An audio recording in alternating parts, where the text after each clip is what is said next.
Damos gracias a Dios por una oportunidad más que Dios nos concede estar en su casa. Le invito para que se ponga de pie y vamos a dar inicio a este servicio de alabanza al Señor. Y quiero invitarle que abra su Biblia en Salmo capítulo 100. Vamos a estar leyendo a partir del versículo 1.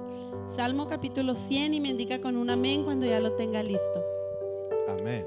Amén. Bienvenidos a la casa de Dios, hermanos. No hay mejor lugar este día en el cual pudimos haber estado. Amén.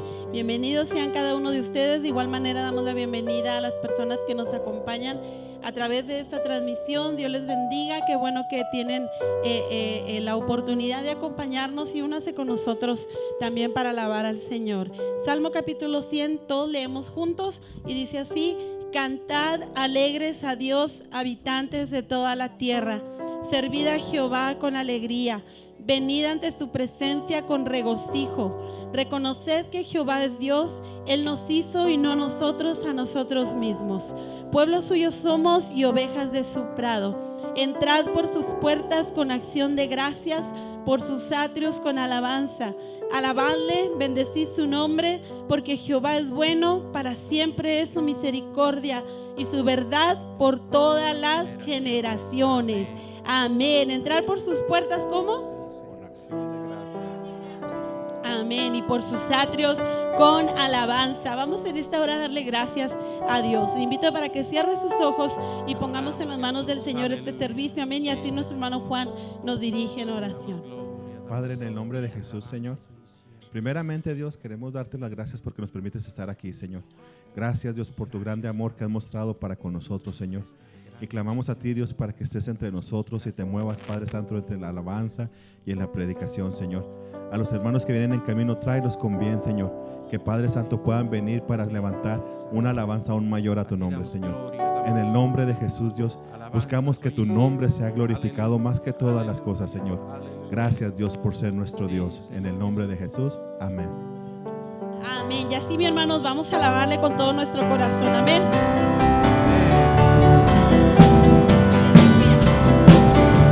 Señor, aleluya. Amén, amén. Puedes alabar, oh Señor, tu nombre, darte gloria, honra y honor. Por siempre puedes alabarte, Jesús, y gozarme de tu poder. Puedes alabar, oh Señor, tu nombre, darte gloria, honra y honor. Por siempre puedes alabarte, Jesús, y gozarme de tu poder. Porque grande eres tú, grandes son tus obras. Porque grande eres tú, grande es tu amor, grande es tu gloria. Grande eres tú, grandes son tus obras. Porque grande eres tú, grande es tu amor, grande es tu gloria. Aleluya.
gloria al Señor, solo a Él, amén. Al que nos salvó, al que nos libertó, al que nos dio nueva vida y al que nos ama, amén. Y que cada día derrama su misericordia sobre nosotros. Dile, te doy gracias, Señor, por lo que has hecho por mí. De tal manera al mundo tú amaste, que hasta tu vida entregaste, tu costado abierto fue. Fueron esas gotas de tu sangre que mi corazón limpiaron, me hiciste un nuevo ser.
estar Dios. contentos, cómo no palmear y levantar nuestras manos si grandes cosas ha hecho Dios por cada uno de nosotros.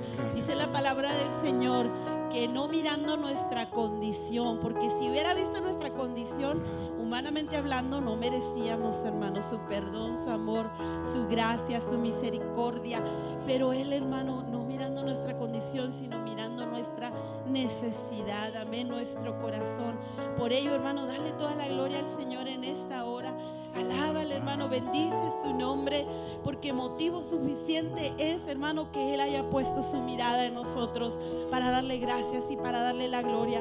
Vamos a cantar, hermanos, y vamos a decirle: glorioso día, amén, en el que Cristo se levantó y en el que Cristo me salvó. Mi vergüenza me sepultó. Yo buscaba un Salvador, mas tu perdón me liberó.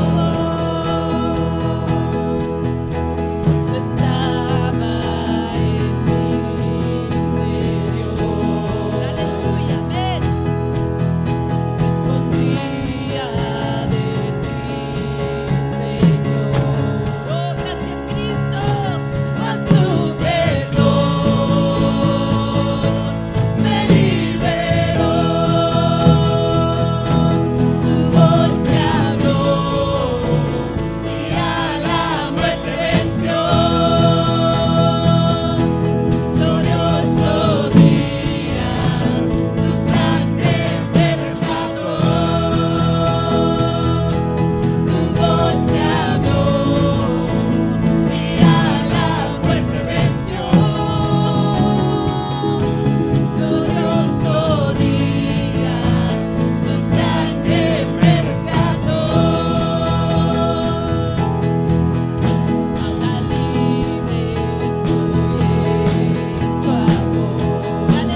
Su sangre nos ha limpiado, su sangre, hermanos, nos ha rescatado.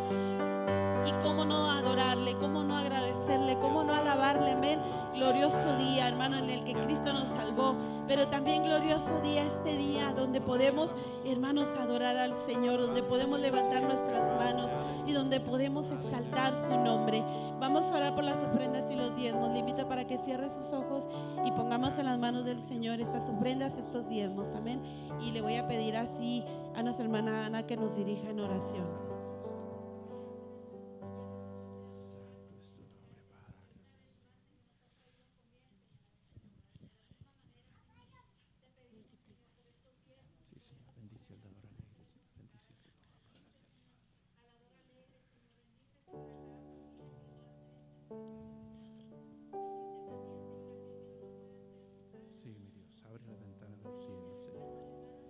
Somos bendecidos para ser de bendición, Padre. Te adoramos, te bendecimos, sí, Señor. Bendice, Señor. Bendice grandemente, Señor. Bendice, Padre. Bendice, Señor. Bendice grande y abundantemente, Señor. Somos bendecidos para ser de bendición. Amén. Podemos pasar y traer nuestras ofrendas.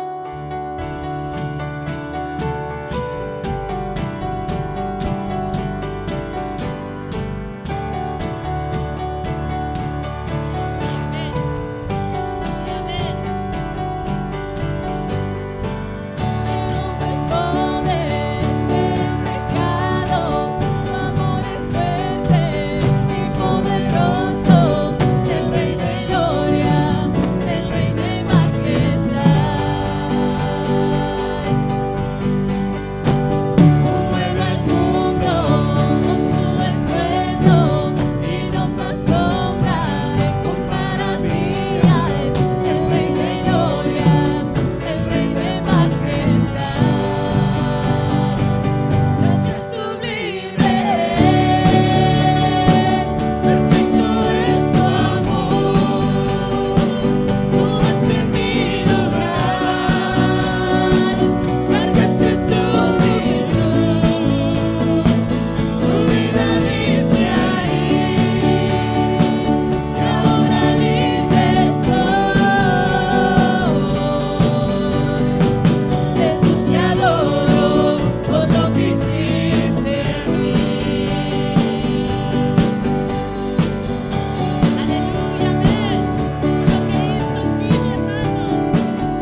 amor.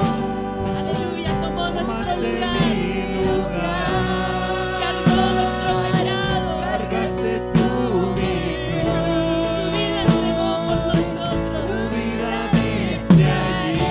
Ahora somos libres por su Y sangre. ahora libre soy. Jesús, te adoro por lo que hiciste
corazón delante de ti.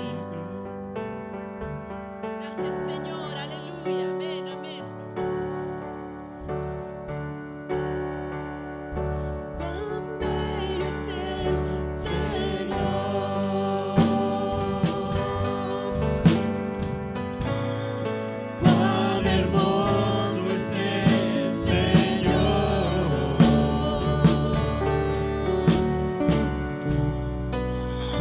Cuán bello es el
hermosura de mi Señor,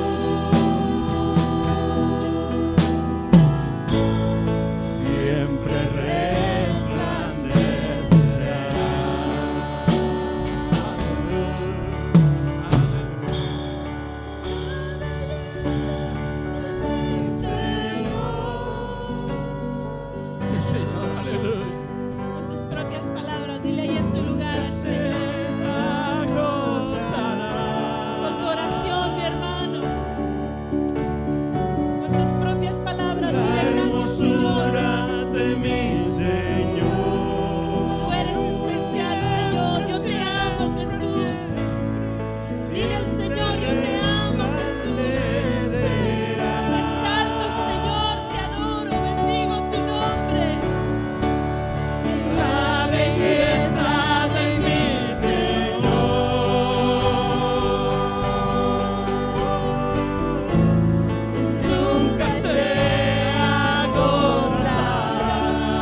por ti. Te adoramos, Señor, y exaltamos tu nombre. A eso hemos venido a este lugar, Señor, a adorarte. A eso hemos venido, mi hermano, a este lugar a exaltar al Rey de Reyes, al Señor de Señores. No vienes hoy porque es domingo. No vienes hoy solamente porque tus padres te trajeron. Viniste a este lugar porque Dios ha tenido misericordia de ti. Y porque si no fuera por su misericordia, probablemente hoy estuvieras, hermano, tal vez metros bajo tierra. Pero hoy estás aquí porque tienes un Dios grande, un Dios poderoso, el cual merece toda la gloria, el cual merece toda la honra. No seas, hermano, como muchos que solamente vienen y son espectadores.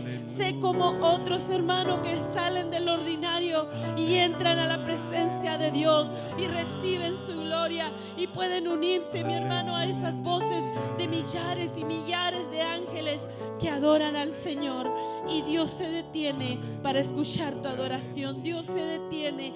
A Dios le agrada. Es más, hermanos, me atrevo a pensar que aún los mismos ángeles se detienen para que tu adoración se escuche en los cielos. Aquí podrá escucharse a lo mejor tu voz desentonada cuando cantas. Tal vez digas, no canto bien, pero sabes, mi hermano, esa voz que adora al Señor, ese corazón que adora al Señor, es una melodía, hermanos, preciosa delante del trono de Dios.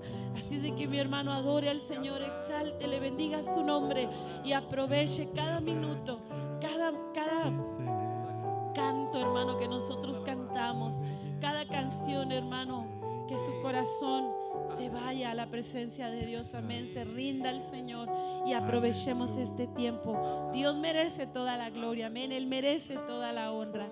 Vamos así a pasar a la palabra del Señor, hermanos, y sigamos con el corazón, hermanos, dispuesto, abierto, nuestros oídos atentos, amén, para lo que Dios nos quiere hablar en esta tarde. Gloria a Dios. Te bendecimos, Padre. Buenas tardes, hermanos. Dios les bendiga.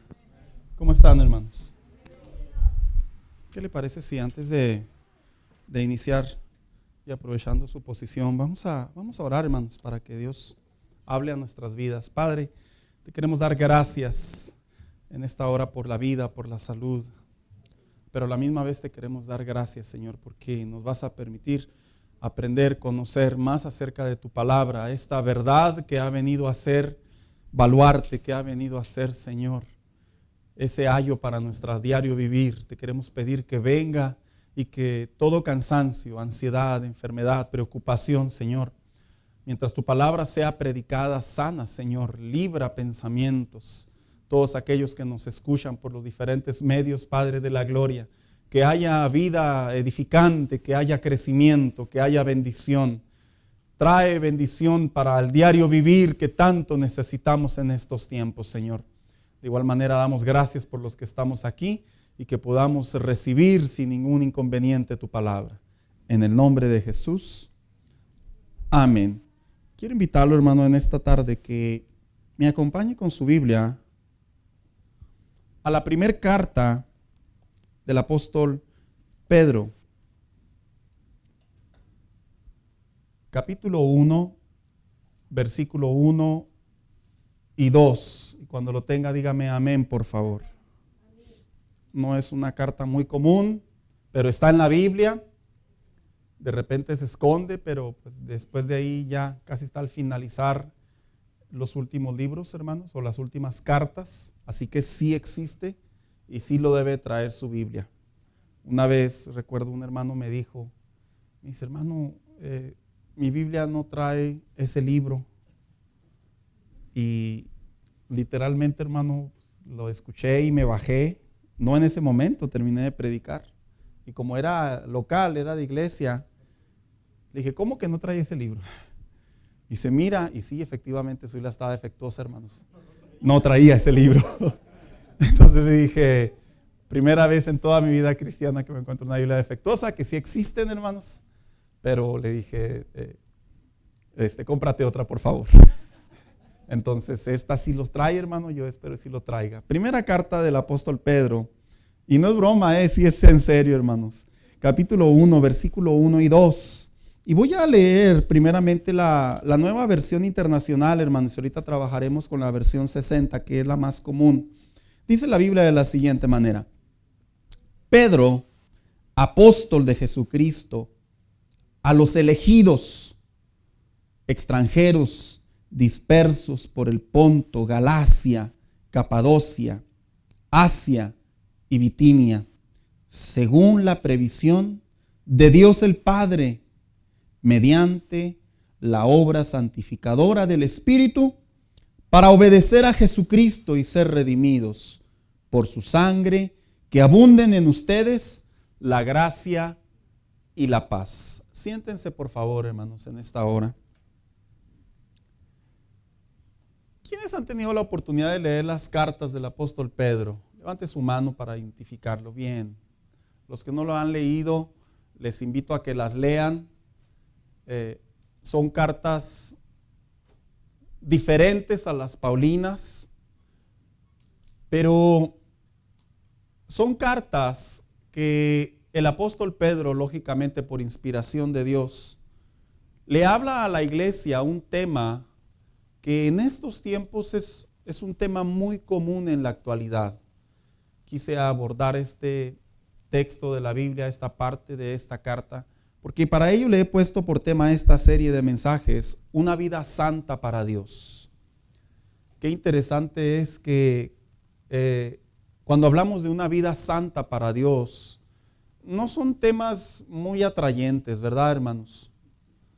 Generalmente buscamos, el oído de muchos creyentes es más dado a la fe que produce finanzas y el poder que abre los cielos y cosas así que de alguna manera pudieran llamar más la atención. Sin embargo, cuando se habla de una vida santa delante de Dios o de la santidad como tema general, por ahí de repente surgen muchos pensamientos entre los cristianos. Bueno, pues yo ya sé lo que es bueno, yo ya sé lo que es malo. Le voy a decir una cosa, así decía el pueblo de Dios.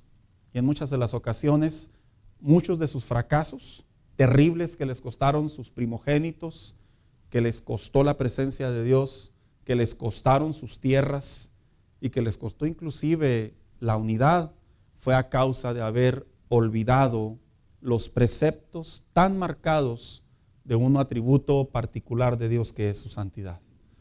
Así que creo yo, hermano mío, que no es un tema común en el sentido que todos conocemos, no es un tema como que no, pues no había mucho que encontrar, porque los pastores, dijo alguien por ahí que los pastores de repente una de las grandes luchas es predicar algo fresco, dijo alguien. Y sí es una lucha, no crea, pero se resuelve con la oración. Ahí es donde uno escucha a Dios y uno sabe lo que uno debe de hablar y no necesariamente lo que el hombre quiere oír a veces, sino lo que Dios tiene para ese momento. Porque estoy convencido, hermanos, que hablar de una vida santa delante de Dios es una parte fundamental de la vida cristiana, como dice el autor a los Hebreos. Es tan fundamental la vida santa delante de Dios que dijo el autor de los Hebreos que sin santidad nadie verá al Señor, dando a entender que podemos llevar una vida en muchos ángulos buenos, aplaudidos, y estoy hablando cristianamente, no estoy hablando de inconversos, no. Puede haber una vida cristiana al servicio de Dios, puede haber una vida cristiana fiel a la iglesia, puede haber una vida cristiana con rasgos de ética moral, pero si no está lo fundamental que es una vida santa delante de Dios, corre el creyente el grave peligro que por muy salvo que se sienta o que se crea, porque ese es el término propio, muy salvo que a veces uno se cree, el creyente, sin darse cuenta, si su vida no es santa delante de Dios, creo a través de la Biblia que está tan confundido que sin darse cuenta se apartó, como muchas de las veces la Biblia lo enseña. Entonces, cuando hablamos de una vida en santidad o una vida santa delante de Dios, esta tarde yo abordaré solo el primer tema que lo he llamado ¿cómo entonces podemos vivir una vida santa? ¿Cómo vivir una vida santa? A manera de introducción, yo quisiera responder brevemente, así bien breve, a 3 preguntas de lo que es esta carta. Usted leyó junto conmigo cómo es que el apóstol Pedro se dirige a una iglesia de diferentes localidades y les empieza a decir básicamente, esta carta es para ustedes, reciban mis saludos, pero detrás de ese saludo, como todos los apóstoles iniciaban sus cartas como una especie de cortesía de saludo, pero lógicamente inspiración de Dios, siempre hay gemas escondidas en esas pequeñas frases o esos textos desconocidos.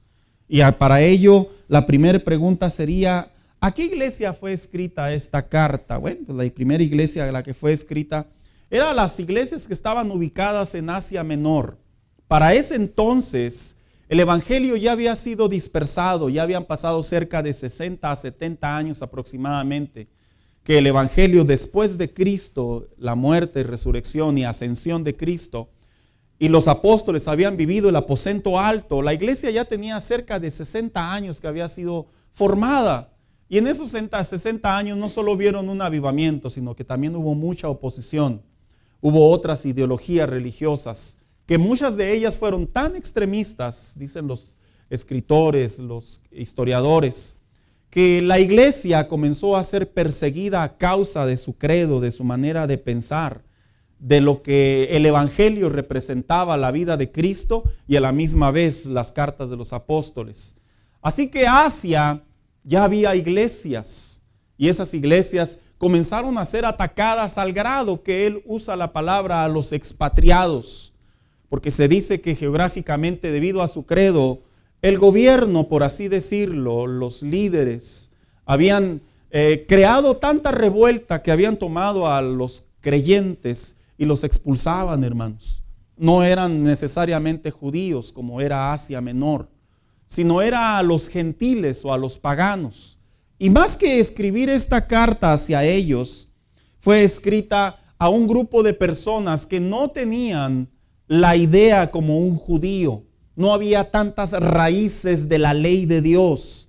Por lo tanto, estas cartas tenían que ser escritas con mucha certeza, tan directas que no debía de dejar duda en los oyentes o en los lectores, que lo que Dios les quería decir a través de los labios del apóstol Pedro debía de tener la claridad que lo que sí es sí y lo que no es no. Pero la tercera y última pregunta, ¿cuál fue el propósito de esta carta? ¿Por qué la escribió? Bueno, porque en aquellos tiempos la iglesia estaba asumiendo tiempos muy difíciles, como ya mencioné. Los padres morían por la fe, las iglesias, las casas, los hogares los desunían al grado que dejaron a las familias lo que la historia dice hoy en día. Y me gusta mucho a mí hablar de la historia cuando cuando veo que me están escuchando jóvenes en edad y también en el evangelio, porque esta generación de cristianos tiene el pensamiento, a falta de conocimiento bíblico, lo digo con mucha humildad, tienen el pensamiento que la vida cristiana es bien chévere, es bien chida, cualquiera es brother. La realidad es que los cimientos y los fundamentos de la fe cristiana vienen de una vida de mucha sangre, vienen de una vida de muchas desgracias, por así decirlo, vienen de una vida muy dolorosa, lo que nos enseña a valorar a nosotros, que hoy en día gozamos de la libertad de expresión, gozamos de la libertad de credo. Nos enseña la palabra de Dios que nosotros con más razón debemos de prestar atención a lo que escribieron los antiguos. Así que estas iglesias comenzaron a ser muy perseguidas y el apóstol Pedro intenta precisamente animarlos, motivarlos. ¿Cómo? Bueno, esta carta que nosotros vamos a hablar a manera general, ahorita estoy hablando del panorama general. Esta carta se dice que tiene ciertos temas en particular. Habla del crecimiento en la fe, habla de la santidad, que es lo que vamos a abordar nosotros, habla de la salvación, habla de la esperanza, pero también lógicamente habla sobre los asuntos matrimoniales. Así se define esta carta a grandes rasgos. Pero a pesar de que el apóstol Pedro pareciera ser que habla de mucho, y diría alguien, y no dice nada, como le expliqué hace un momento, estas cartas fueron diseñadas para hablar con tanta certeza que no necesito haber tantas explicaciones. Cuando nosotros vemos la carta del apóstol Pedro, estamos viendo a un hombre que su deseo es animar la fe de los creyentes, porque los creyentes no la estaban pasando bien, a lo que me lleva a la siguiente conclusión en mi introducción. Esta carta se parece tanto a los tiempos de hoy, y no precisamente que estamos perdiendo nuestras propiedades en este lado del mundo, no precisamente, hermano mío, que nos está persiguiendo por ser cristianos, sino cuando hablamos de la similitud que hay entre esta carta y nosotros, los tiempos de la actualidad, es precisamente a cómo hoy en estos tiempos se ha definido la santidad. Cómo es que cuando hablamos de una iglesia santa o de una vida santa, las personas crean un concepto y una definición en base a lo que ven, a lo que escuchan, pero lamentablemente en ocasiones han olvidado la verdad bíblica.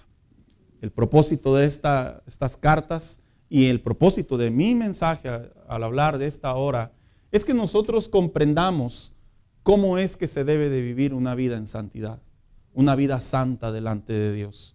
Y aunque esta no es la carta preferida para hablar de la santidad, el apóstol Pedro sí nos lleva a un versículo de la Biblia en donde encontramos qué es lo que vamos a tratar el día de ahora, cómo se puede vivir una vida santa delante de Dios. Y este versículo es precisamente el versículo 13. Si usted se queda junto conmigo, dice de la siguiente manera: por tanto, ceñid los lomos de vuestro entendimiento, sed sobrios, ahora sí estoy leyendo la 60, y esperad por completo en la gracia que es o que se os traerá cuando Jesucristo sea manifestado. Él estaba hablándole a una iglesia en un tema que tenía que ver con la santidad o la vida santa delante de Dios. ¿Por qué? Porque sucede mucho como en la actualidad. ¿Usted sabía que nosotros estamos viviendo tiempos muy acelerados en donde estamos viendo cambios culturales, éticos y morales con una impresionante rapidez que sin darnos cuenta ya se hicieron, hermanos?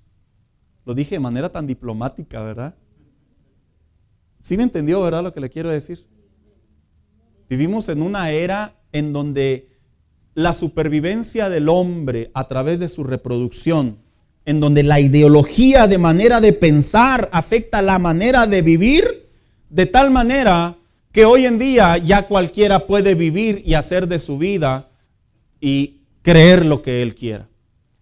Y no solo en cuestión de la sociedad, sino que esto también está creando un cambio dentro de la iglesia, en donde los grupos considerados liberales o radicales han traído una serie de cambios a la doctrina de la palabra de Dios, en donde inclusive iglesias están permitiendo y aceptando estos cambios de la sociedad. Tal vez en diferentes niveles, pero lo están permitiendo. Pero a la misma vez se están levantando otras iglesias con otros pensamientos, en donde con tanta fuerza están protegiendo o defendiendo los valores bíblicos. Yo le voy a decir una cosa, hermano. Si nosotros no nos mantenemos en la verdad sobre el tema de la santidad, de una vida santa delante de Dios en estos tiempos, escúcheme bien, vamos a abrir una puerta tan peligrosa en nuestra comunión con Dios que cuando menos pensemos, vamos a creer que estamos bien, pero en realidad ya estamos actuando mal. Vamos a creer que lo que hacemos, si otros lo hacen, ¿por qué a mí me tiene que afectar? Yo también lo puedo hacer. Cuando la verdad de Dios en nuestro corazón y nuestra comunión con Él se ha comprometido. Vamos a permitir que sucedan cosas en nuestras casas, en nuestra familia, en nuestros hijos, en nuestros matrimonios, en nuestro credo, en nuestras convicciones, en la palabra de Dios, que vamos a decir, bueno, así dice la Biblia, pero no necesariamente significa que así tenga que ser. Cuando entran esos pensamientos en el corazón, en la voluntad de un cristiano, hermano, es peligrosísimo. Ahí es cuando, ahora ya lo voy a llevar con nombre y apellido, metafóricamente hablando. Ahí es cuando tú vas a permitir sin darte cuenta que puedan suceder actos inmorales dentro de tu hogar, en tus hijos, y tú simplemente te mantienes al margen. Ahí es cuando pueden suceder actos inmorales en los matrimonios y nosotros lo vamos a tolerar, permitir o aceptar. Ahí es cuando vamos a poder comenzar a ver cambios en nuestras generaciones, en nuestro alrededor, y nosotros sin darnos cuenta sabemos lo que dice la Biblia, pero intentamos resolver el asunto y en ese intento se pierde mucho. Es por eso que es tan importante que definamos, como dijo el apóstol Pedro, no solo les envío saludos, hermanos en Cristo de Asia Menor, sino también les tengo que decir que el tema de la santidad delante de Dios tiene tanto valor y es tan delicado que si no mantenemos personal o individualmente hablando nuestra vida en santidad o santa delante de Él, dijo el apóstol Pablo, solamente habremos sido heraldos del Evangelio, pero lo perdimos todo. ¿Sí me explico, hermanos? No es que sea un dramático, es que la realidad es esta. Nuestro deber como hijos de Dios es darnos cuenta que aunque los tiempos cambien, aunque las convicciones estén cambiando, las definiciones y las culturas, las creencias y las definiciones estén cambiando a pasos agigantados, nosotros debemos de seguir manteniendo nuestra postura a través de la palabra de Dios. Así que surge la pregunta para esta tarde. Entonces, ¿cómo podemos vivir una vida santa? Bien, dice el versículo 13 y tomaremos la primera frase. Dice de la siguiente manera: por tanto, ceñid los lomos, ¿qué dice versión 60? De nuestro entendimiento. Yo sé que la palabra lomo no es muy común, ceñir menos. Si hoy le preguntamos de repente a los chavos, ¿verdad? Cíñete los lomos. Oye, ¿qué? Para eso existen entonces las nuevas versiones actuales, para que nos definan lo que significaba en aquellos tiempos que debe de seguir significando en la actualidad. ¿Qué es lo que quiso decir el apóstol Pedro cuando le dijo a la iglesia, para vivir una vida santa, lo primero que tienes que hacer es ceñirte los lomos? Bueno, la palabra ceñirte los lomos significa ajusta tu razonamiento. ¿Qué significa? Que lo que tú piensas, que lo que tú crees, que lo que se te ha enseñado sobre la palabra de Dios, eso es lo que tienes que mantener firme. Ajustar no es que esté, perdón la palabra, ni flojo, ni aguado, ni flexible. Ajustar es fuerza, que no se mueva. Como cuando vamos jalando un carro, ahora muy a los hermanos. Híjola, cómo se sufre con los que no saben jalar carros, ¿verdad, hermanos? Se rieron porque es la verdad. ¿A quién lo han jalado? A que le dicen, no, yo te jalo.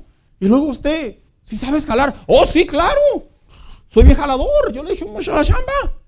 Y luego lo llevan a uno así. Y uno dice, híjola, cómo quisiera que, mira, le des quedito. Ahí va el tutorial, ¿verdad? En el mensaje. Quedito. Y lo ya cuando esté tensa la soga, la cadena, la cuerda, yo qué sé. Ahora sí gradualmente dale. No, le quieren pisar como si no trajera nada atrás. Y ahí lo llevan a uno así, ¿verdad? Saltando. Cuando dijo el apóstol Pedro, cíñete los lomos, dijo básicamente que tus pensamientos estén tan ajustados que aunque las cosas cambien, no van a cambiar para ti. Cíñete los lomos, cíñete tu razonamiento, que aunque tú veas que en definición las cosas ya no se miran igual, tú sabes que están mal. Y cuando hablamos, ajusta nuestro razonamiento, y dijo, cíñete los lomos de tu entendimiento, significa que nosotros debemos de tener la capacidad de obtener no solo la sabiduría, sino también la inteligencia, para que a la manera de juzgar lo que vamos a vivir o lo que estamos viviendo, nosotros podamos decir, esto sí está bien, esto no está bien. Porque si algo a mí me desconcerta mucho a veces cuando hablo con las personas, es cómo viven una vida relativa. Yo sé que está mal, pero no está tan mal. Yo me quedo así. A ver. Yo sé que no se ve bien, pero bueno, no se ve tan mal. O sea, yo sé que las cosas van a cambiar. Pues hay que aceptar ciertos cambios. La gente relativa en pensamiento y en actitudes, viera qué confusa es. ¿Cuántos se acuerdan los papás de antes, hermanos? Ven ya. ¿Qué significaba ven ya? Ay. Y lo decimos a los hijos, ven ya. ¿Y qué dicen los hijos? Ahí voy. Y luego después de 2 minutos, espérame. Y luego pasan otros 2 minutos, tantito nomás. Y luego, ¿vas a venir? ¿Sí o no? Te dije que ahí voy. Ahí voy significa que ahí voy. Y los papás de antes es, ven ya. Se fija cómo el pensamiento del hombre se va cambiando. Y cuando la Biblia le dijo el apóstol Pedro a la iglesia, ajusta tu razonamiento, es porque ajustar el razonamiento en los tiempos de la actualidad significa, en primer lugar, observa el daño que causa el pecado. Cuando les habla y les dice en el versículo 1, como acabamos de leer, y les comienza a decir, no solo los quiero saludar, sino les quiero recordar que debemos de vivir una vida santa delante de Dios. Es porque se dice, hermanos, que la iglesia de aquellos tiempos, históricamente hablando, cierto grupo de creyentes comenzaron a suavizar las definiciones de la doctrina de la Biblia, con la finalidad de no perderlo todo, con la finalidad de no perder aceptación, con la finalidad de no perder negocios, con la finalidad de no perderlo y quedarse sin nada, de tal manera que los paganos, porque eran a quienes se dirigía esta carta, los gentiles, habían encontrado los creyentes una manera de vivir medio flexible, espiritual o cristianamente hablando. Y le dice el apóstol Pedro, ajustar los lomos significa que midas lo que causa el pecado. Y mire lo que dice el Salmo 31:10. Porque mi vida se va gastando de dolor y mis años de suspirar. Se agotan mis fuerzas a causa de mi maldad y mis huesos se han consumido. Estas palabras poéticas que se escuchan tal vez muy dramáticas, no son lo suficientemente dramáticas para quien las vivió. Estamos hablando del rey David. El rey David, cuando estaba en aquel balcón en tiempos de guerra, se quedó, miró a una mujer, la deseó, la mandó traer, tuvo sexo con ella, perdón mi frialdad, al cabo ya no es nada del otro mundo hablar en estos términos. Y después que él sació su deseo de codicia, la vistió y básicamente la devolvió a su casa, el rey David comenzó a pagar un gran precio por haber pecado delante de Dios. Al grado que dicen algunos historiadores que cuando el salmista David cometió el pecado de adulterio y no se arrepentía de él, se dice que fueron los años más dolorosos en donde inclusive físicamente él comenzó a envejecer con mayor rapidez. Por eso él decía, mis huesos, no era una metáfora. Él estaba hablando que inclusive dentro de su interior, el haber suavizado, el haber pecado, le había afectado tanto que hasta físicamente se había perjudicado. Y sabes, hermano, yo entiendo que hay diferentes maneras de ver la vida santa, que lo contrario sería la vida en pecado. Hay ciertos pecados que son muy escandalosos, ¿verdad, hermanos? Los públicos, los pecados que somos exhibidos. Esos nos cuidamos mucho la gran mayoría de los cristianos, ¿verdad que sí, hermanos? Ay, no, Dios, que me vea el pastor, qué vergüenza.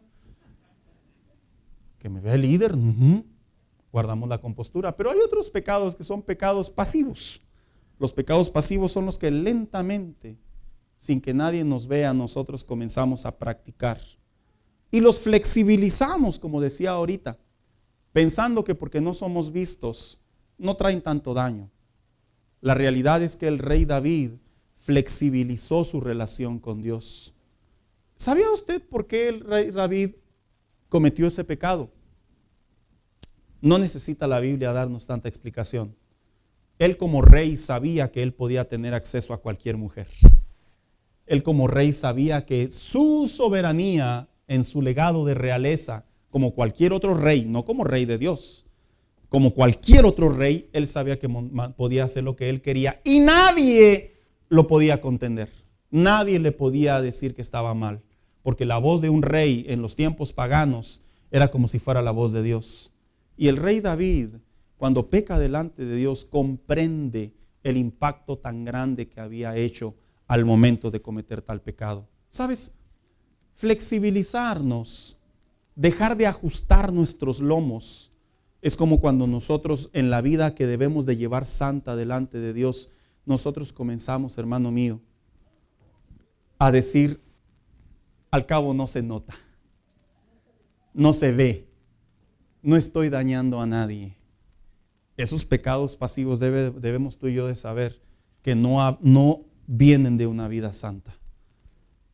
Dijo alguien por ahí que los creyentes dejan de fumar y de tomar y dejan de ser groseros y blasfemos, pero cómo les encanta la comida, dijo alguien por ahí. Cómo nos encantan las deudas, cómo nos encantan decir, pues que Dios me ayude. Cuando la realidad es, hermanos, que ciertos pecados en la Biblia, a pesar de que unos tienen más relevancia en el concepto de consecuencias, todos terminan ofendiendo a Dios y dañando nuestra comunión con Dios. ¿Qué significa ajustar nuestro razonamiento? También significa observar el bien que trae el no pecar. Mire lo que dice la Biblia en Proverbios 4:23. Sobre toda cosa guardada, guarda tu corazón, porque de él mana la vida. ¿Sabías tú que vivir una vida en santidad o vivir santo delante de Dios, sabías tú que es bueno también? ¿Saben por qué lo digo así, hermano? Porque estamos más acostumbrados a tener el pensamiento que una vida santa es no pecar. Cuando una vida santa también es una vida consagrada, apartada para Él, haciendo el bien para Él. Y el proverbista cuando dice, porque de Él mana la vida, lo que quiere decir el proverbista es porque la vida del creyente, la vida del Hijo de Dios, cuando el Hijo de Dios practica el apartarse del mal, el resistirse al mal, el cortar lo que está afectando su vida, dice, te trae paz, te hace feliz, te trae bendición, te trae alegría. Hermano mío, la vida del cristiano cuando busca a Dios y se aparta de lo que no agrada a Dios, debería uno de sentirse orgulloso y decir, gloria a Dios porque ya superé este pecado. El creyente debería de pensar y de decir, bendito sea Dios, ya no tengo problemas con esta área en mi vida. Y uno comienza a sentir lo que bíblicamente se le llama, porque de él mana la vida. En otras palabras, el gozo diario de poder agradar a Dios en nuestra manera de vivir. Pero ¿qué significa también ajustar nuestro razonamiento? Bueno, al final del día significa decidir lo que vas a hacer. Cuando el apóstol Pedro le decía a la iglesia, ajusta tus lomos, es porque al final del día era una decisión propia. Mire lo que dice Salmo 34, 14 y 15. Apártate del mal y haz el bien. Busca la paz y síguela. Los ojos de Jehová están sobre los justos y atentos sus oídos al clamor de ellos. ¿Sabes, hermano? Al final del día ajustarse los lomos.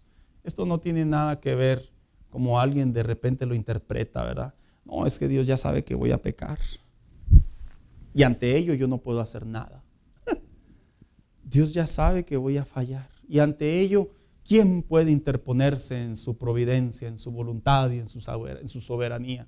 Una cosa es que Dios sepa que vamos a pecar, presta atención. Y otra cosa es que Dios produzca o que nos lleve a pecar. Es muy diferente. Y lo que decía el apóstol Pedro era que el creyente, cuando ajusta sus lomos y sus pensamientos están muy firmes, a las cosas les llama por su nombre. Esto te hace bien, esto no te hace bien, esto las consecuencias, pero también estos son los beneficios. Y ahí es cuando el creyente aprende a ajustar su vida cristiana. Y a pesar de que esté cambiando todo a nuestro alrededor, tú sigues manteniendo tu pensamiento bíblico, no antiguo, no anticuado, no pasajero, no oldie, no de los 80s, de los 70s, no. Pensamiento bíblico que al final del día ajustamos nuestros pensamientos y decimos, las personas de mi alrededor pueden cambiar, los conceptos pueden cambiar, la vida puede ser diferente como hoy en día se está viviendo y quieren que nos ajustemos a esta vida promiscua, a esta vida desagradable, a esta vida blasfema. Pero la Biblia enseña claramente, el apóstol Pedro le dijo a la iglesia, a pesar de todo lo que estés viviendo, tú cíñete los lomos, ajusta tu razonamiento y date cuenta lo que te va a traer bendición y lo que te aparta de la bendición de Dios. Eso yo lo debo de vivir. La iglesia no tiene que cambiar. La iglesia no debe de modernizarse bajo el contexto de que porque ya es permitido o legal, la iglesia también lo va a abrazar. No, hermano. Que el gobierno, los líderes que están sentados en la democracia, hagan cambios, legislaciones y permitan. Es muy diferente que la Biblia lo permita. Es muy diferente que Dios se agrade y que Dios lo vea como si fuera lo malo bueno y lo bueno malo. Es muy diferente. Eso me ayuda a mí en mi hogar, en mi corazón, en mi familia, en mi matrimonio. ¿Sabe a qué me ayuda como líderes de los hogares que somos papás? ¿Sabes a qué te ayuda? A que tu familia sea bendecida por Dios. Muchachos, adolescentes, tú ya asistes a escuelas o estás en línea o tienes amistades que ya piensan y creen lo que quieren. ¿Verdad que sí? Mira, lo voy a decir ahora sí ya. Yo me acuerdo, allá cuando estudiaba yo, que nos enteráramos que había un mano caída. Así les decíamos, ¿verdad, hermanos? ¿Sí se acuerda, verdad? Que le cayó la mano. Era un escándalo en la escuela. Era así como que, ¿de veras?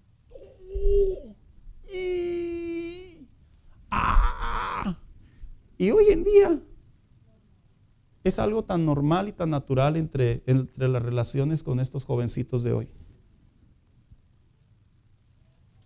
Muchacho, que tú veas que las leyes están cambiando, que tú veas más en donde tú convives o con quien tú te relacionas o lo que tú ves, eso no necesariamente significa que está bien.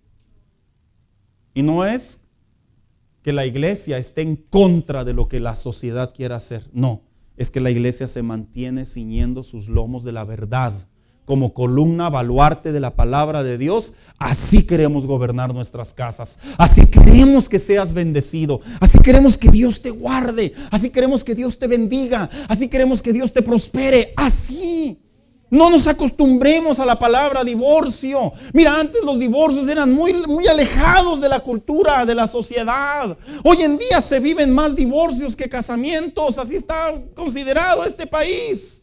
Hoy en día vivimos más tiempos en donde las personas pueden experimentar con su cuerpo lo que ellos quieran. Escúchame bien, que la sociedad esté despenalizando el pecado, porque esa es la realidad. Eso no significa que Dios esté despenalizando la vida que está llevando la sociedad. Dios le llama santo a santo y le llama pecado al pecado, y como hijos de Dios debo de abrazar lo que conviene a mi hogar, lo que la Biblia me enseña y lo que Dios dice que Él va a estar conmigo si yo mantengo firme mis pensamientos.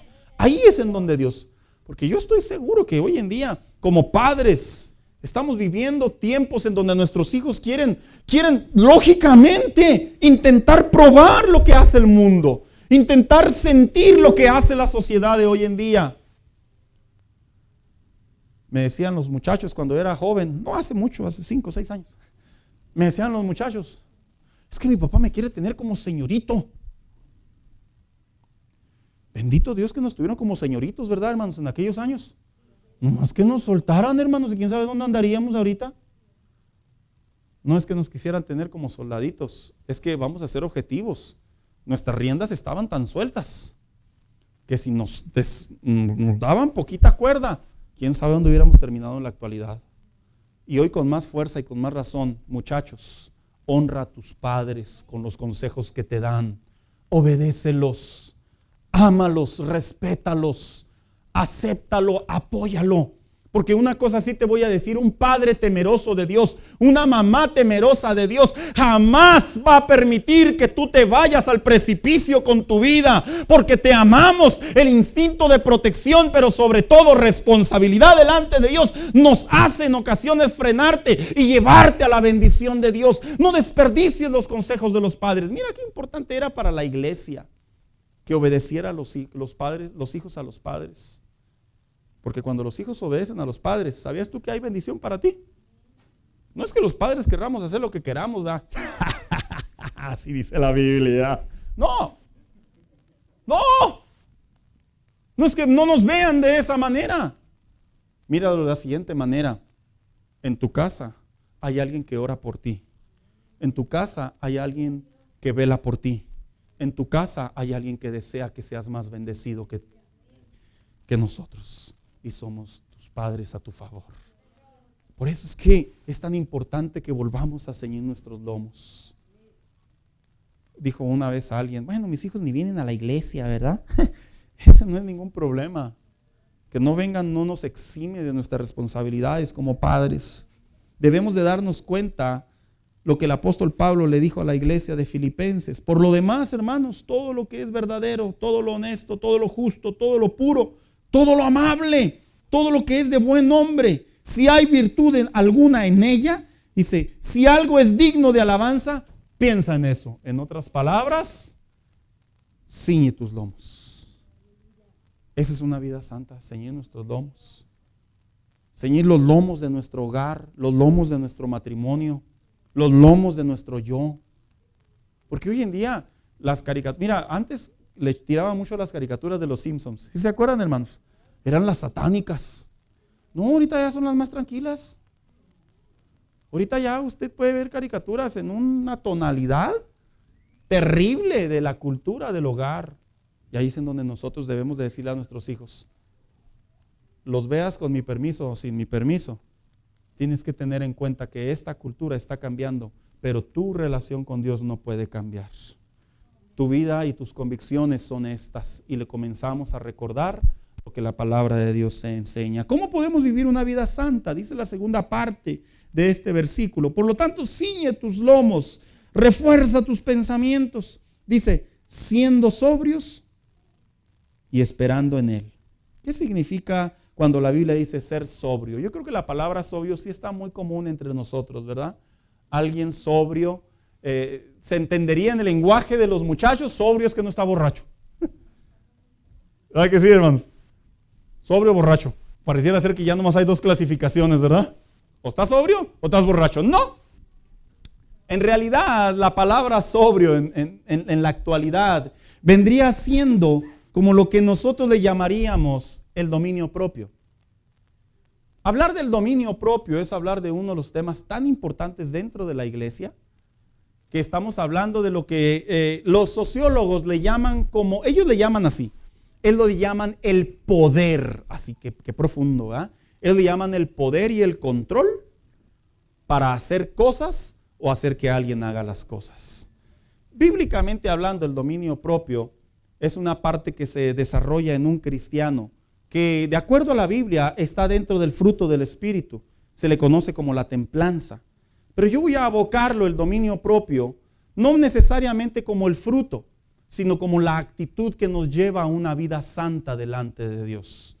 Cuando la Biblia habla del dominio propio, el apóstol Pablo dijo, no solamente una vida santa es ceñirte los lomos, sino también mantener tu dominio propio. Es porque es común que en estos tiempos se viva mucho el pensamiento, es que yo sí quiero pero no puedo. Es que yo sí, de veras, yo quiero, pero batallo y al último no puedo. Es que en serio, yo por mí, yo estaba ahí, pero vieras cómo sufro para poder llegar. El dominio propio tiene que ver en la vida del cristiano cuando un cristiano une esa parte de la templanza, esa parte de la voluntad, entregándosela al Señor. ¿Cómo funciona esto? Bueno, para saber primeramente cómo funciona, primero debemos de responder a la pregunta, ¿por qué no funciona? ¿Por qué de repente en la actualidad vivimos en una comunidad en donde la gente ya no tiene dominio propio? Bueno, porque cuando hablamos del dominio propio, cuando se pierde o deja de funcionar en la vida cristiana, esto sucede cuando nosotros dejamos de leer la verdad. ¿Sabía usted, hermano, que el dominio propio va de la mano de conocer y de leer la verdad?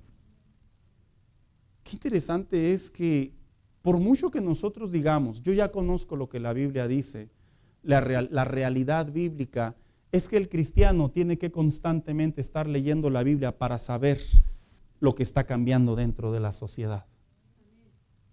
¿Cómo afecta esto mi relación con Dios? Hermanos, yo quiero que se imaginen los hermanos de ahora. Mira, yo cuando a veces voy a Lowe's, a mí me llama mucho la atención cómo es que usted entra al área donde están los saquitos de compound y luego que compound que te secan 10 minutos. ¿Sí, verdad? ¿Sí estoy bien, hermanos? Compound que te secan 1 hora. ¿Sí estoy bien, hermanos? ¿Sí leo bien? Compound que te seca en tantas horas. Yo digo, pues si antes nomás uno le echaba agüita y le daba vueltas y lo embarraba. Si yo me quedara en el pensamiento que todos son iguales y que compound es compound, la realidad es que yo estaría fuera de actualización. Yo estaría prácticamente fuera de lo que puede beneficiarme. Cuando un cristiano pierde el dominio propio, es cuando un cristiano deja de leer la Biblia. ¿Sabías que hoy en día hay tantas cosas que son pecado y a veces nosotros no sabemos? Sí. Antes le decían a la televisión la caja del diablo, ¿sí se acuerdan? Y hoy en día dicen los muchachos, bueno, yo no tengo tele en mi cuarto, yo tengo un iPhone ahí. Técnicamente no es lo mismo. Aquel está grandote, este está chiquito. Muchos creyentes piensan, hermanos, que durar tantas horas viendo televisión, o vaya, hoy en día, viendo Netflix, o viendo documentales, o viendo no sé qué tantas cosas, ellos piensan que no es pecado. ¿Sabías tú que la ociosidad es uno de los más grandes pecados que la iglesia está viviendo en la actualidad? La ociosidad de hecho la ociosidad entre los muchachos está a flor de piel. A todo lo que da. Si tú supieras, muchacho, que muchas de las cosas que estás haciendo, en realidad estás dañando tu vida espiritual. Pero como la Biblia no dice, es pecado ver Netflix, pues tú piensas que no es pecado.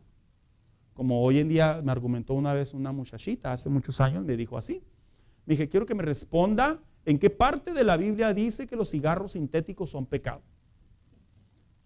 No, pues, me le quedé mirando. Le dije, dime qué significa sintético primero. No se crea. Le dije, mira, no se trata de si los cigarros electrónicos, no se trata de saber si son pecado o no. Tienes que darte cuenta, y le comencé a platicar la historia. Muchos cristianos hoy en día no saben que practican ciertas cosas que son pecado. No lo saben. Lo ven tan normal porque las iglesias no hablan de ello. Lo ven tan normal porque hoy en día se mueve y se promueve con tanta libertad. Lo ven tan normal porque no ven que están perjudicando a nadie. Pero dijo el apóstol Pedro a la iglesia, no solo tienes que reforzar tus pensamientos y tu razonamiento, también tienes que saber que no puedes perder el dominio propio. Y el dominio propio se pierde cuando dejamos de leer la Biblia, hermano. El dominio propio se pierde, ¿por qué? A falta de conocimiento. ¿Por qué también se puede perder el dominio propio? Cuando somos presionados por algo o por alguien. ¿Sabías tú que constantemente se viven cristianismos en la actualidad en donde sentimos la influencia tan cercana a nosotros que creemos que lo que estamos haciendo, lo que nos están haciendo, creemos que están bien? Por ejemplo, existen cristianismos que pueden vivir una vida en fornicación y ya no le llaman fornicación. Ya le llaman aceptación mutua. ¿Por qué están tan serios, hermanos? En mis años, cuando yo era joven, bello y hermoso, ya nomás me quedé con bello y hermoso, ¿va? Ya la juventud está pasando.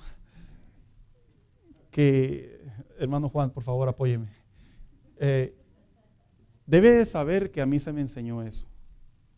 Y hoy en día vivimos una juventud cristiana, una juventud de muchachos dentro de nuestras iglesias, principalmente, en donde no ven malo el tener sexo mientras haya aceptación entre ambas partes.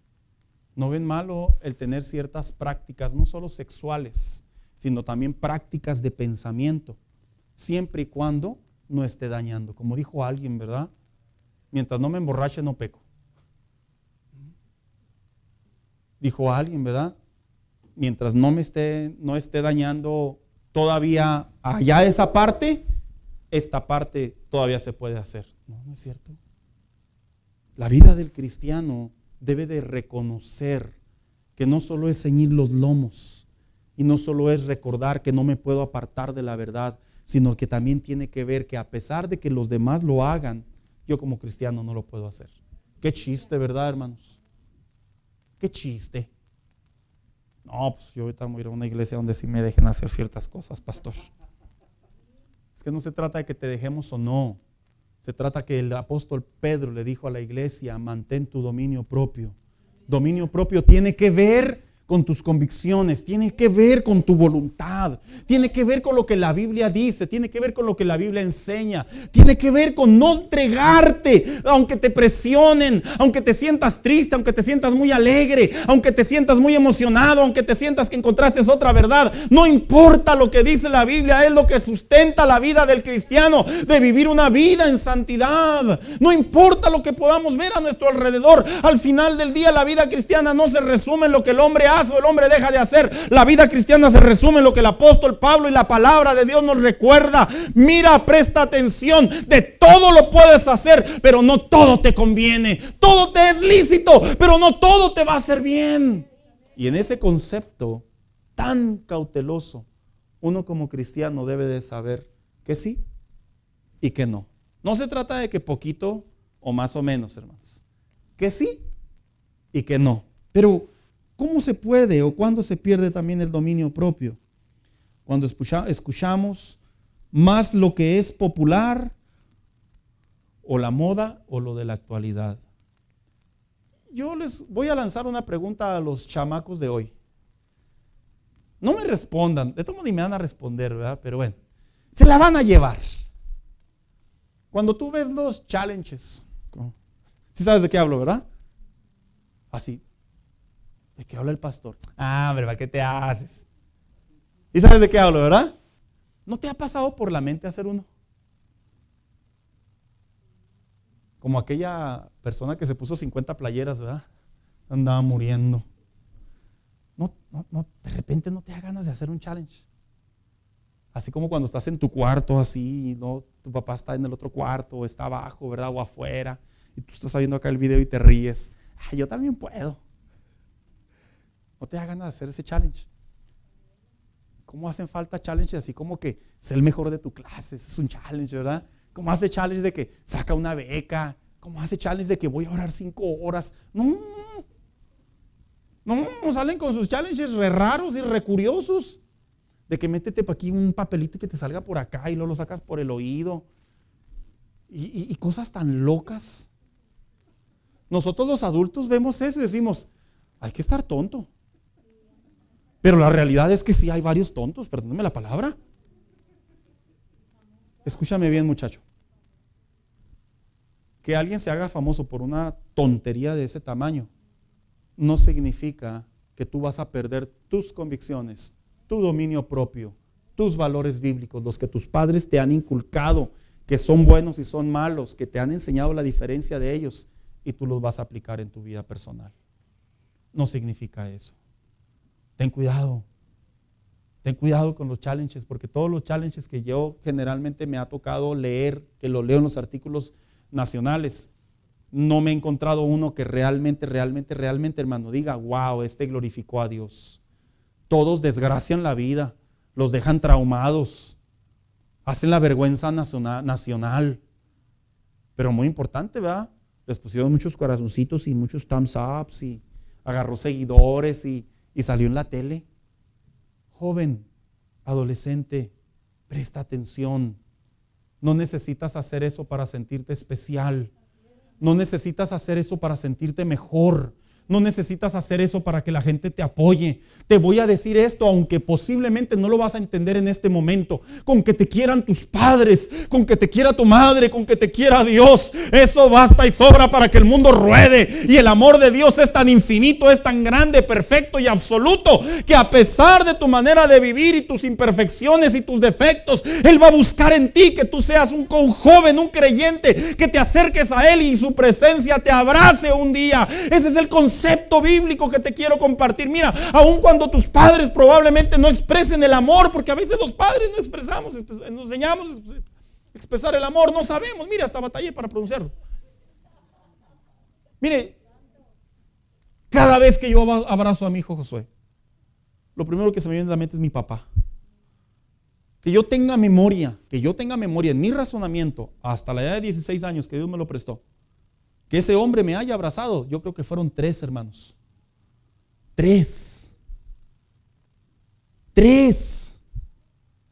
Que me haya abrazado así. Que me haya abrazado. Mi papá era muy seco, era muy parco. Pero eso no significa que no me amaba. Era su estilo, su manera. Él sí traía varios traumas. A mí no me los dejó, me dejó otros, pero ese no me los dejó. Ahora procuro abrazar a mis hijos porque quiero que ellos sepan que aunque posiblemente llevemos una vida ocupada en esta sociedad en donde tenemos que pagar muchos biles, ¿verdad, hermanos? Por lo menos que sepa que yo lo quiero, que yo lo amo, que yo lo abrazo, que sienta mi presencia, que sienta mi calor. Ahorita yo sé que me ve así como que ¿cuál calor? En la casa me regañas, ¿verdad? No importa, allá en la casa siente otra cosa. Pero el punto es, no pierdas de vista esto, muchacho, joven. Tus padres te aman. Y ellos quieren, como dice la palabra de Dios, que el dominio propio que en ti está creciendo sea mejor que el de nosotros. Porque ¿qué padre no quiere que sus hijos sean mejores que nosotros, verdad, hermanos? Todos queremos que nuestros hijos sean mejores que nosotros, pero ahí es en donde la palabra de Dios permite al creyente que el creyente se dé cuenta que para poder transmitir dominio propio a los hijos, ¿qué crees, hermano? Yo primero tengo que dar ejemplo de dominio propio. El apóstol Pablo le escribió a la iglesia, a la carta a Timoteo, y le dijo: Timoteo, Dios no te ha dado un espíritu de cobardía, sino de poder, de amor y de dominio propio. Por tanto, no te avergüences de dar testimonio de nuestro Señor, ni de mí, preso suyo, sino participa de las aflicciones por el evangelio según el poder de Dios, quien nos salvó y llamó con llamamiento santo, conforme a nuestras obras, según el propósito suyo y la gracia que nos fue dada en Cristo Jesús antes de los tiempos de los siglos. Mira, el apóstol Pablo le dijo a Timoteo, tú y yo todavía ni nacíamos y él ya nos había elegido para que con ese dominio propio no cayéramos en los cambios que está dando la sociedad. Papá, que tú sí sea un sí y que tú no sea un no. Si vas a buscar a Dios, búscalo en serio. Sea un buen líder en tu hogar. Con defectos, medio traumados, ¿va? Algunos. Y yo lo digo por mí. Pero busca a Dios en serio. Porque cuando tus hijos ven a un padre que busca a Dios en serio, o una madre que busca a Dios en serio, mira, esas cosas jamás se olvidan. Pero cuando los hijos ven a los padres, que los padres somos inconstantes, que vivimos una vida aquí y una vida allá y otra vida más allá, los hijos generalmente caen en este pensamiento. Para ser como él, prefiero ser como soy. Es por eso que el dominio propio es tan importante en la relación con Dios. Y dijo el apóstol Pedro, no solo te ciñas los lomos, no solo refuerces tus pensamientos, también tu dominio propio, tu actitud, tu manera de hacer las cosas, la manera en las que reaccionamos sobre de ellas. Y para finalizar con mi conclusión, dice versículo 13, y esperen por completo en la gracia que se os traerá cuando Jesucristo sea manifestado. ¿Sabe qué es lo que le quería decir el apóstol Pedro a la iglesia? Un día, tarde que temprano, Cristo volverá. Va a volver. Pero si no vuelve Cristo, pues también uno se adelanta, ¿verdad, hermanos? ¿Y sabe por qué le digo esto? Porque la Biblia enseña que es como la flor del campo. Cada día debemos de aprender a vivir la vida como si fuera el último día, hermanos. Cada día. Podemos hacer planes, pero debemos de tomar decisiones que concluyan nuestro buen testimonio delante de los que nos rodean, principalmente delante de Dios. Esa parte, lo que quería decir el apóstol Pedro es lo siguiente. Tu esperanza debe de ser que esto es pasajero. Lo que estás viviendo ahorita va a pasar. Y al final del día Dios te traerá su presencia y todo habrá valido la pena. Hermanos, ¿por qué razón es que tantos cristianos en la actualidad les cuesta mucho trabajo vivir una vida santa? ¿Sabe por qué? Porque es más fácil vivir una vida cómoda y con dos pensamientos o varios que con un solo pensamiento. ¿Por qué hoy en día tanto cristianismo batalla a vivir una vida santa en donde a las cosas les tiene que poner sí y les tiene que poner no? Esto se hace y esto no se hace. ¿Sabe por qué se batalla tanto? Porque hacer esto representa compromiso, representa pensamientos, representa dominio. Y aun cuando posiblemente a veces nos vamos a poner verdes, azules y morados, mira, la mejor ganancia es que vamos a dar testimonio. La mejor ganancia es que en el cielo Dios nos observará a los hombres en la tierra y se agradará de nuestras acciones. Esa es la mejor ganancia. No, pastor, pero yo quiero ver una lana. ¿Para qué quieres dinero? O sea, no digo que me sobra, me falta también igual que a ti. Pero ¿para qué quieres dinero? ¿Para qué quieres ser famoso? ¿Para qué quieres ser reconocido? No estoy pecando de humilde con estos conceptos. Estoy definiéndote lo que realmente importa delante de Dios. Lo que verdaderamente importa delante de Dios es ser un buen sacerdote. Lo que verdaderamente importa delante de Dios es ser una mujer sabia. Lo que verdaderamente importa delante de Dios es vivir apasionado por el Evangelio. Lo que verdaderamente importa delante de Dios es ser fiel en nuestra manera de vivir, en nuestra manera de pensar. Y como añadidura vendrán bendiciones. Pero si no vienen, no te preocupes. Hay paz entre nosotros y Dios. Y puede venir Cristo y estamos preparados para irnos con Él. Si nos da o nos quita, el nombre de Él será glorificado independientemente. Él me dará ahorita o no me dará nada. Me permitirá tener mucho o me dejará sin nada. No importa, con que no me quite mi salvación. Es lo más importante que tengo en esta tierra, que es mi pasaje para estar delante de Él. Cuando le creamos pensamientos y convicciones acorde a la palabra de Dios, Mira, la mente no anda dando tantas vueltas. Se hace sencilla, se hace simple.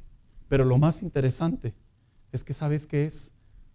Quieres solamente agradarlo a Él. Quiero invitar a los músicos que me acompañen, por favor.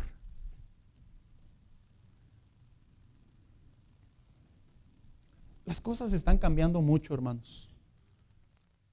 Estamos viviendo legislaciones en donde ya es legal casarse más de 2 personas, donde ya es legal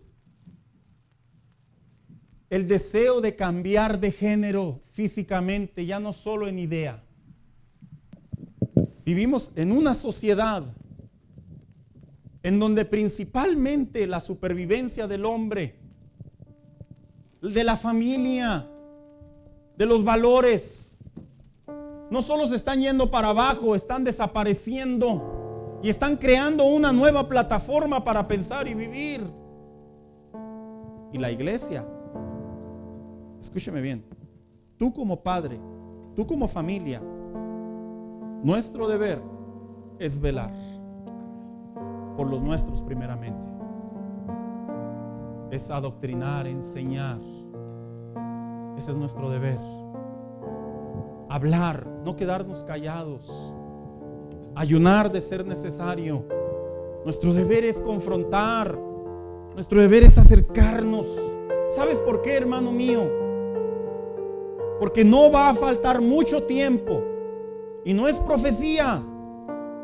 Es consecuencia del eco de lo que la iglesia está permitiendo. No va a faltar mucho tiempo cuando los dentro de las iglesias, esas personas con esas tendencias, con esas nuevas ideas, no solo se conviertan en miembros, sino también participen de la alabanza a Dios. Sean aceptados, certificados y oficialmente reconocidos, no solo por el gobierno, sino también por las mismas iglesias. No falta mucho tiempo cuando entre los pastores puedan tener más de 2 mujeres y la iglesia los acepte y les aplaude. No falta mucho tiempo cuando entre los hijos de los cristianos se levanten las estadísticas y veamos cómo sus corazones, sus vidas están cambiando física y espiritualmente.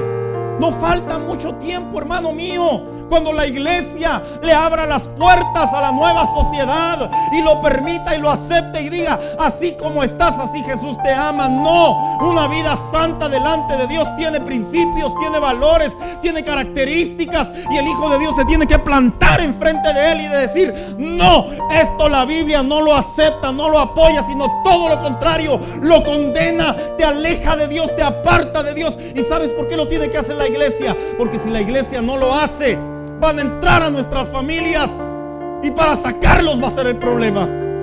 Y yo no hablo de los hijos, yo hablo de la ideología. El cristiano tiene que plantarse. Que cuando estemos hablando con las personas sepan que eso no está bien. Y esto no es respeto. Esto no se trata de respeto. Esto se trata de credo, de la verdad, de la ética de Dios, del razonamiento, de la inteligencia y la sabiduría que Dios le dio al hombre para aprender a vivir feliz, en voluntad y en paz delante de Él. Esto no se trata, hermano mío, de que el hombre y la iglesia van a estar de acuerdo ahora. No, Cristo claramente dijo: he venido a esta tierra a traer espada, no he venido a traer paz. No que fuera un pleitero, sino que venía a dividir y a volver a poner en su lugar, en su sitio, lo que correspondía a la verdad bíblica, la verdad de Dios, y lo que el hombre estaba alterando. A eso se refiere el pasaje bíblico. Y ahí es en donde nosotros como padres tenemos el deber de no solo orar, sino de proteger, de adoctrinar y de que los nuestros sepan que lo mejor que podemos hacer es, como dijo Josué: yo y mi casa serviremos a Jehová. No a nuestra manera, no a nuestro antojo, sino acorde a la palabra de Dios. Si supieras cómo hombres reconocidos, influyentes en la fe cristiana, han visto perjudicados sus ministerios por hablar la verdad. Pero si tú les preguntas, ¿lo volverían a hacer? ¿Sabes qué te van a decir? Claro que sí. Porque el evangelio no tiene precio. El evangelio no se compra.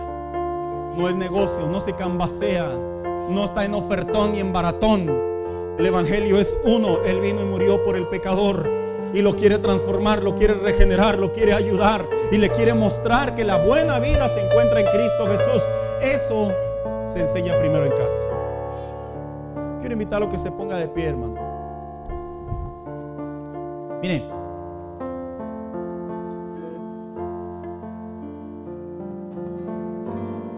Yo entiendo que no están aquí todos sus hijos o su pareja, pero sí deseo que si usted está de acuerdo conmigo, hagamos ese compromiso con Dios de decir: defenderé lo que es una vida santa.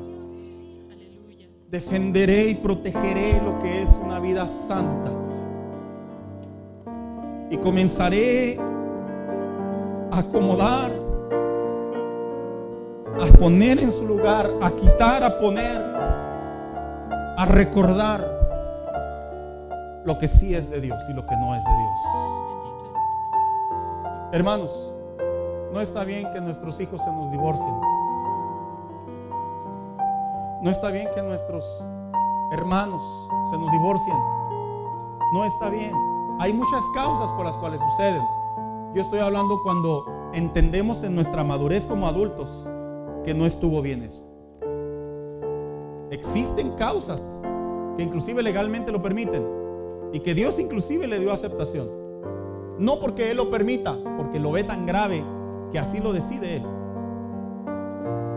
No está bien, hermanos, que nuestros hijos se desbalaguen. No está bien. No está bien. Eso debe despertar en nosotros un dolor, un celo, una fe, una autoridad de decirle a Dios: no estoy pintado en mi casa, aquí estoy y yo quiero lo mejor para ellos. No está bien, hermanos, que en los matrimonios cristianos, sin darnos cuenta, se ha perdido el respeto, la comprensión, se pierde el amor. No está bien. Debemos de poner las cosas en su lugar, y para poder vivir una vida santa delante de Dios tenemos que tomar decisiones. Quiero invitarlos a que hagamos una oración de compromiso delante de Dios. Y voy a volver a desafiar a mis hermanos que vienen solos, a mis hermanos que no vienen sus parejas o sus hijos, ya sea porque están apartados del evangelio, precisamente, no porque se congregan a otra iglesia, porque están apartados del evangelio, porque no conocen el evangelio todavía. Yo te quiero desafiar, papá, mamá, a que tomemos la responsabilidad que nos corresponde dentro del hogar y decir: para poder llegar a una familia donde su presencia habite, yo debo de vivir una vida santa. Porque la presencia de Dios, no malinterprete, no es algo que ande de casa en casa como si fuera que cuando usted llega a una casa y usted siente la presencia de Dios, es lo más probable, es porque está la verdad por enfrente que todas las cosas. No siendo perfectos, pero sí sitiando las cosas en su lugar y de corazón diciéndole al Señor: quiero honrar mi casa, quiero honrar mi familia, quiero honrar lo que me has dado. Y uno va protegiendo, hermano. Yo quiero invitar a que hagamos una oración, pero como familias, hermanos. Mire, yo le voy a pedir un favor. Hernán, listo, hijo. Yo le voy a pedir un favor. Pase como familia. Yo quiero orar por ustedes, hermanos. Miren, hermanos, yo